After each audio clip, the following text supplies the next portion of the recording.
नमस्कार सर्वांना आणि स्वागत आहे सर्वांचं साक्षी गोट फार्म चॅनलवर। काळू इथं बसलाय, काळूला अजून बांधलं नाही, तिकडे नेऊन काळू बसलाय आणि मी चालले आता 12 वाजले शेळ्यांना वैरण घालायला। सकाळी एकदा घातली आहे बरं का, आणि आता वैरण घालायचं आहे। मकाचा सीझन चालू आहे आणि आता शेळ्यांसाठी भरडं पण घेऊन ठेवायला पाहिजे मक्का।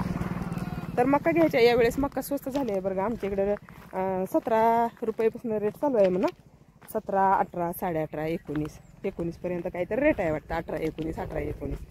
तर शेळ्यांसाठी आपण थोडीशी मका घ्यायलाच पाहिजे, कारण खुराकाशिवाय शेळ्यांचं काहीच चालत नाही। भैयाने हिथं आणून ठेवलाय वैरण आणि हे आपल्याला टाकायचे आहे आता शेळ्यांना। 4 शेळ्या बांधून घातल्यात आणि आज का बांधून घातल्यात ते पण सांगते बरं का। शेळ्या वगैरे बांधलेले त्या ह्यांना आता घालायचे वैरण, आणि इकडं आत आणून टाकले मी वैरण। काय होतं माहिती आहे का, काम करत करत व्हिडिओ नाही बनवायला येत, तरी पण मी प्रयत्न करते। आता आपल्याला एक दादाची ताई कोणतर आहे आणि कमेंट आल्या तुम्ही पावडर कुठली लावताय। आता सध्या पण मी कुठलीच पावडर लावली नाही बरं का, पावडर लावत नाही। हे काय झालंय माहिती आहे का, थंडीनं तोंड फुटलंय आणि फुटल्यामुळे ते पांढरं वाटतंय या। आता तुम्हाला वाटायला लागलंय पावडर लावलं, पावडर नाही, आणि उन्हानं का उन्हामुळे ते लईच पांढरं दिसतंय। पावडर बिवडर काय नाही लावत तुम्हाला वाटतंय का शेळ्या राखणारी लय पावडर लावत असतील, लय मेकअप करत असतील? असं काय सुद्धा नाही, मेकअप तुम्हाला दिसून तर येतोय, दिसतोय तर काय। पावडर बिवडर काय नाही, थंडीने तोंड फुटलंय, तोंड फुटून तसं दिसायला लागलं या। तर असू द्या, आपण टाकणार आहे शेळ्यांना वैरण टाकूया। आणि आज शेळ्या का बांधल्या त्या ते सांगते तुम्हाला। शेळ्या आज बांधून हे 400 तिने पण शेळ्या बांधल्या त्या, ती शेळी बांधली, ही पण बांधली आणि ती पण बांधली, ह्यांना बांधून घातले। सगळ्यांना चारा घातला बरं का शेळ्यांना, बोकडाला घातला, इकडे शेळ्यांना पण चारा घातला।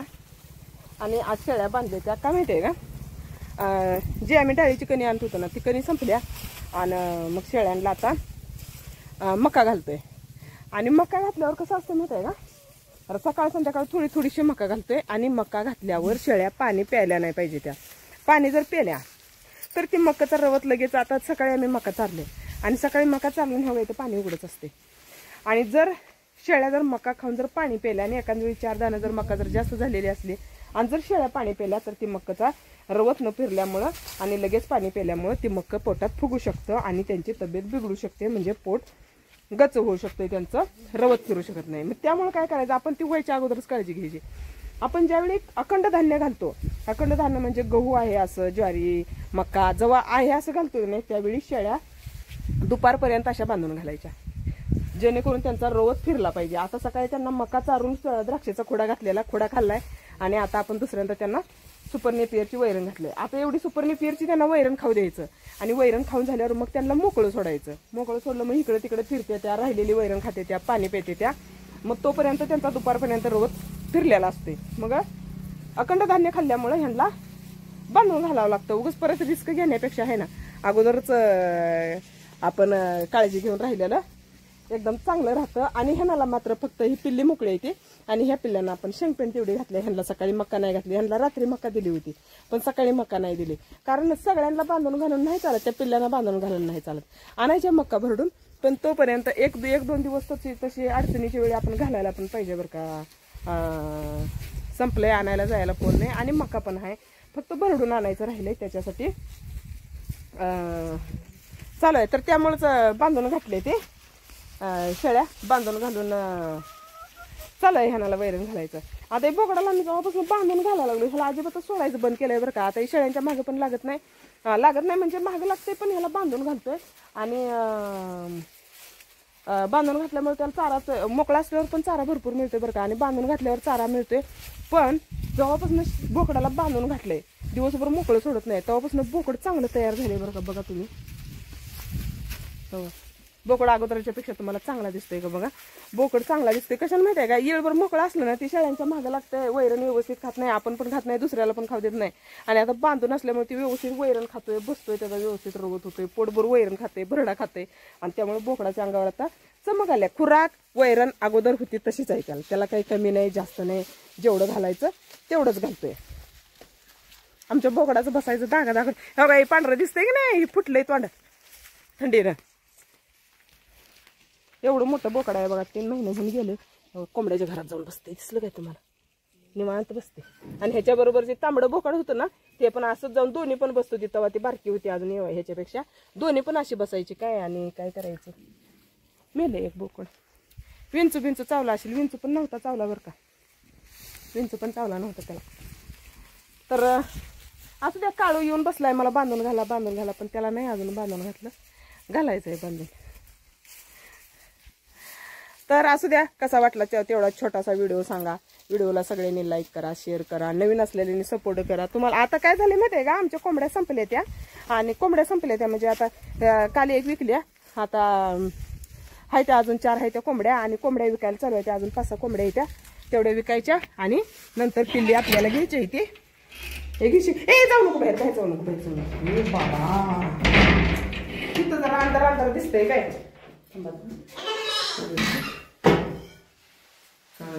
आणि हे बघा पिल्ले दिसले, पिल्लांना असं मस्तपैकी हे टाकलेलं असते बरं का, इथं पोतं टाकलेलं असतं.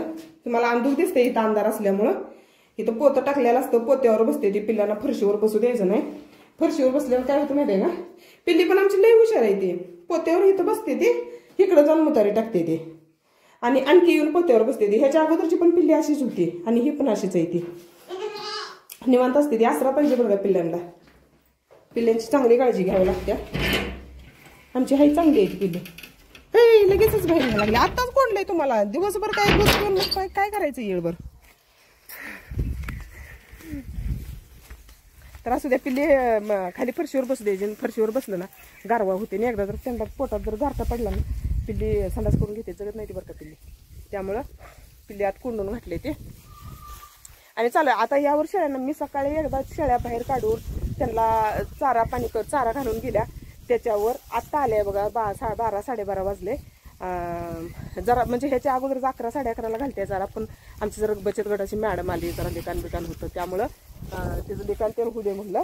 त्यांच्या संग थोडंसं थांबलं, तोपर्यंत भैयानं वैरण आणून ठेवला होता. मग माझं मी आता आपल्या शेळ्यांना वैरण घातली. आणि आता ह्याच्यानंतर 4ला यायचं. भरलेत शेळ्यांची पोटं, हो तांबड्या शेळीचं ते पोट भरले, निवांत येते टकाटकमध्ये.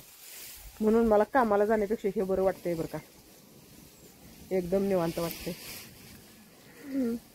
तर असू दे, आता काय अंडी निघाले तेवढे अंडी घ्यायचं आणि सुटायचं पलीकडं जाऊन. आणखी एखादा ब्लाऊज, मसाल्याचं साहित्य सगळं निवडायचंय, खोबरं तेल बारीक करून ठेवायचंय आता सगळं. तर आता जाते मसाल्याची तयारी करते. तर कसा वाटला व्हिडिओ सांगा. सगळ्यांनी व्हिडिओला लाईक करा, शेअर करा, नवीन असलेल्यांनी सपोर्ट करा. धन्यवाद. भेटूया आणखी एका नवीन व्हिडिओमध्ये. आणि व्हिडिओ कसं असं का आपलं कसं फालतू व्हिडिओ नसतात बघा, ह्या थोडीशी कमी माहिती असतेच आपल्या शेळ्यांविषयी किंवा आपल्या घरातल्या दुसऱ्या कशाच्या पण कामाविषयी. त्यामुळं व्हिडिओ सगळ्यांनी पूर्ण बघत जावा. आणि कसा व्हिडिओ वाटतोय ते पण सांगा, कमेंट करा. सगळ्यांनी व्हिडिओला लाईक करत जावा. एक लाईक केलं म्हणजे कसं असं माहिती आहे का, युट्यूब पुढे दाखवतो व्हिडिओ जास्त लोकांना, त्यामुळं लाईक करत जावा. ती शिळी सगळ्यांना मिसळून घेऊन खात्या.